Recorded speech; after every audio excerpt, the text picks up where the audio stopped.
میخوام بهتون یاد بدم تمام سامپل‌های کاربردی که سر برنامه مورد نیازتونه تو یه دونه صفحه تو این بانک سامپلتون تو نرم افزار بچینید دم دستتون باشه که این مجبور نشید دنبال سامپل‌ها هی صفحه‌ها رو عوض بکنید، تو بانک‌های مختلف اونا رو بیارید فعال کنید و کنترل کردنش هم براتون سخت بشه.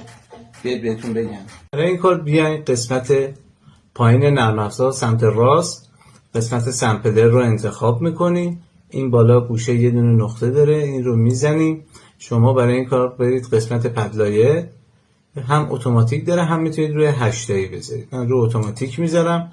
این بالا تو قسمت بانک ها میایم یه دونه نیو بانک میسازیم. مای کامپیوترتون تو فولدری که سامپلاتون رو قرار دادید میتونید دونه بدونه یا اینکه همه رو یک جا بگیرید انتخاب بکنید و درگ کنید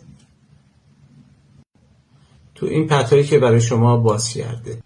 همینطور شما هر سامپلی که خواستید میتونید بیارید اضافه کنید. وقتی که تموم شد برای شما یه لاین دیگه باز میکنه. من قبلا 64 تا سامپل رو قرار دادم تو این صفحه و هر کدوم که بخوام خیلی راحت میتونم پلی کنم.